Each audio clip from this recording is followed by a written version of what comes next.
Bien, amigos, buenas noches. Una vez más con ustedes, Agenda Económica. Hoy Andrés Terrero Alcántara y un servidor, Ezequiel Molina Lizardo, estarán desarrollando un conversatorio con el especialista tributario, don Edgar Banista Geara. Buenas noches, Edgar. Bueno, mucho gusto. Con don Edgar seguiremos el ciclo fiscal de Agenda Económica que empezamos el martes con José Segura, continuamos el miércoles con don Francisco Canahuate y hoy jueves estaremos hablando con don Edgar Banista Geara sobre esto que estamos hablando de la posibilidad de una reforma fiscal integral, a lo que Agenda Económica a partir del programa con José Segura le vamos a llamar el Pacto Fiscal Integral. Y digo pacto porque hay que definitivamente pactar entre la sociedad y el Estado, de que nosotros como ciudadanos tendremos que comprometernos a aportar todas nuestras obligaciones tributarias y el Estado tendrá que ser responsable y obligarse a ser transparente y a tener rendición de cuentas en todo lo que se llame gastos. Edgar, buenas noches. Muy buenas noches. Gracias por asistir.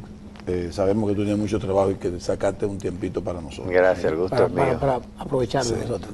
Edgar, yo quiero empezar en cierta manera haciendo una especie de marco teórico sobre esto.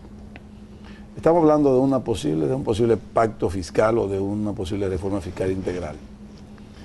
Y muchos dicen, bueno, no necesariamente una reforma fiscal integral es para aumentar impuestos, sino al contrario, sino para ver todo este campo tributario y tal vez bajar algunos impuestos, imponer algunos otros nuevos, quitar algunos incentivos fiscales o gastos tributarios, muchas cosas que tú de hecho en tus columnas que periódicamente o semanalmente tú escribes en el periódico Listín Diario, ha aportado de cuáles algunos impuestos deberíamos quitar, cuáles deberíamos poner como el impuesto a la propiedad inmobiliaria rural, etcétera. Pero yo decía, Edgar, o hemos dicho, nosotros tenemos supuestamente, de acuerdo a lo que han dicho mucha gente, para hacernos eco, una informalidad económica o comercial de un 56%. Estamos hablando de que la formalidad sería entonces 44%. Yo lo voy a llevar a 50-50 para poder equilibrar un poco. Si nosotros tenemos ingresos fiscales reales por 273.000 millones de pesos, que son los que están proyectados para este año, y nosotros lleváramos esa formalidad económica o comercial a un 80%, entonces nosotros tendríamos, en cierta manera, recaudaciones fiscales o ingresos fiscales alrededor de 420.000, 430.000 millones de pesos. Eso dejaría otra colita adicional y vamos a redondear a 450.000. Entonces no habría tantísimo problema con hacer reforma fiscal integral. Lo que habría que abocarse es ver cómo las instituciones que tienen que ver con las recaudaciones sean más eficientes. Basado en eso, vamos ahora a comenzar a dejar que tú hagas tu exposición sobre lo que para ti sería corrección y no más impuestos. Bien, lo primero es que cuando hablamos de una reforma fiscal integral, abarcamos el gasto público y abarcamos lo que es los ingresos del Estado, especialmente los ingresos tributarios. Lo primero que tenemos que analizar con exactitud es qué es lo que quiere el Estado. Hasta dónde puede el Estado cubrir todas las necesidades que tiene deseo de cubrirla, que debe cubrirla, pero que no tiene la capacidad económica para cubrirla. Nuestro país no es un país rico, al contrario, es un país muy pobre, con una pobreza extrema, con una educación muy por debajo de la escala mundial, no tiene mucho desarrollo económico en ninguna de sus provincias, prácticamente el Distrito Nacional abarca casi todo. Entonces nosotros queremos cubrir con lo poco que producimos mucho. El Estado tiene que entender primero que los recursos que tiene que administrarlo bien. Primero porque son pocos y no es verdad que este es un país rico. Nosotros no producimos petróleo, nosotros no somos un país minero en gran escala, aunque se piensa que ahora con la entrada del oro puede ser un gran ingreso para el país. Nuestra producción agrícola ha descendido de manera tremenda, ya nosotros no somos el gran exportador de azúcar como número uno, cacao un poco, ni café, o sea, en términos generales nos hemos convertido en un país de servicio, donde primeramente tenemos el ingreso turístico, que es lo que más está generando divisas al país, Y en segundo lugar, las remesas de los dominicanos que viven en el extranjero, que mandan una cantidad enorme de dinero a nuestro país. Después, ¿qué producimos? No gran cosa, no tenemos como le digo, una buena minería, un buen petróleo. No somos un país como Singapur, que tiene buenos puertos para conectarse con el mundo. Entonces, lo poco que tenemos que administrarlo bien. Eso significa varias cosas. En primer lugar, que el Estado tiene no que eliminar la corrupción, porque no vamos a ser tan utópicos para creer que la corrupción se va a eliminar de la noche a la mañana. Ni tampoco vamos a hacer como hay en otros países, que, por ejemplo, en el caso de los chinos, uno que hizo una falsificación de una pasta dental, pues bueno, vamos a fusilarlo. Sí. Quizás es un poquito en exceso, pero a veces uno tiene el deseo de hacerlo. Pero definitivamente el país tiene que abocarse a tener gente más seria en su estatus administrativo. La función pública no es para hacerse rico. Ya está bueno de que se crea que la política es el medio más idóneo para hacerse rico y gozar de impunidad. Porque no solamente la gente sale rica de un cargo público, sino que también los partidos políticos le brindan impunidad. Tú me la das hoy, yo te la doy mañana. Y en eso no pasamos todo el tiempo. Entonces, también se gasta mucho dinero en viajes. Los funcionarios viven como millonarios, nada más hay que ver el tipo de vehículos en que andan, la tarjeta de crédito, los consumos, el nivel de vida que tienen. Entonces hay que disminuir el gasto público definitivamente y ver qué es prioritario y qué no lo es. Entonces luego de eso tenemos que pensar qué necesita el Estado para poder cumplir con un gasto público necesario.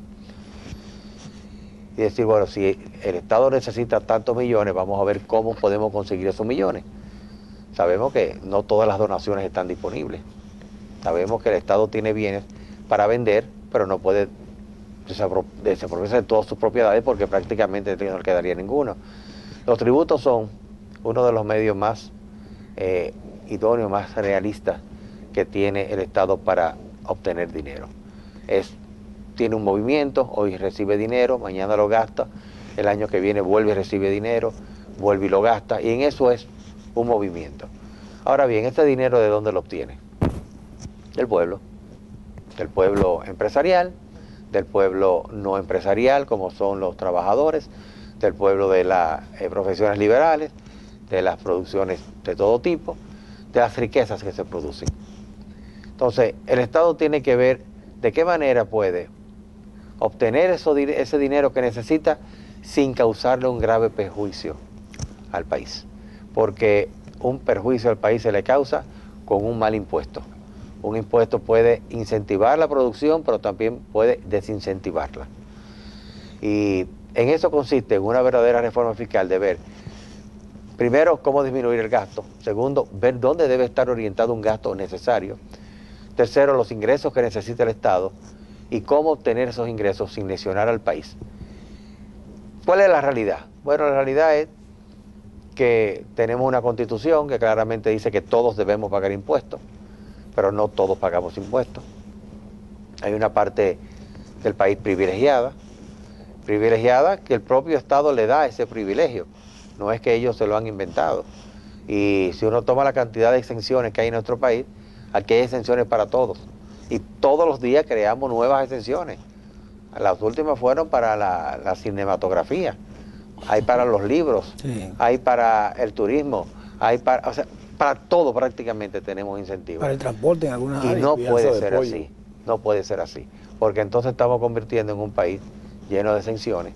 Incluso ahorita en el programa de ayer se mencionaba el caso de los senadores y diputados que reciben esas donaciones de vehículos, cuando son ellos que tienen que dar el ejemplo. Ahora se acaba de formar el nuevo Tribunal Constitucional. Yo espero que pronto alguien se anime y someta una acción o recurso de inconstitucionalidad, porque el artículo 244 dice claramente que las exenciones tributarias solamente pueden ser para determinadas áreas de interés o donde haya que invertir nuevos capitales, no para el beneficio de una persona particular. Porque ¿qué tiene un diputado que no tenga yo? Porque a él le dan una exención y a mí no. Entonces, y dos. Y 2 exenciones y de cualquier tipo de vehículo. Y todo el mundo abierta, sabe. Y no las usan.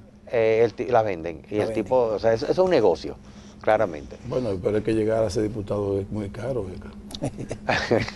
Bueno, es lo que te decía ahorita, que hasta dónde realmente el país Es la tiene que estar inversión, la soportando inversión. que los políticos sean los que estén dominando este país. Ya no se habla de grandes empresarios, se hablan de Grandes grandes políticos. empresarios políticos, porque los políticos son hoy más ricos, mucho más millonarios que aquellos empresarios que tienen años, décadas y dinastías trabajando. Y antes de que termine este segmento, que casi está terminando, ¿estará este país preparado para un gobierno o un Estado no clientelista, no populista, donde todas esas cosas se quiten y veamos en cierta manera una sociedad un poquito más transparente, más real? Yo pienso que sí, yo pienso que es un asunto de tener pantalones para hacerlo. En otros países se ha demostrado que se puede hacer. Sale más barato, ¿verdad? Sí, mire, usted recordará, por ejemplo, el caso de cuando llegó a la presidencia del Perú, Fujimori. Sí. Fue un gobierno de éxito. Claro, después se volvió un corrupto Claro, y todo sí, eso, pero sí. fue un gobierno muy bueno.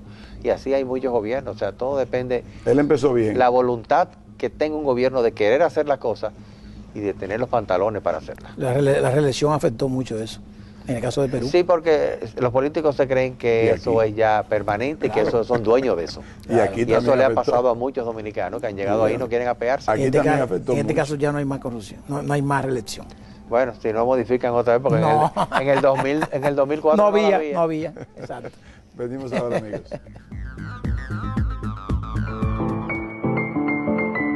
De todas las vocaciones, la vocación política es la más noble. De todas las profesiones, la profesión política es la más vil.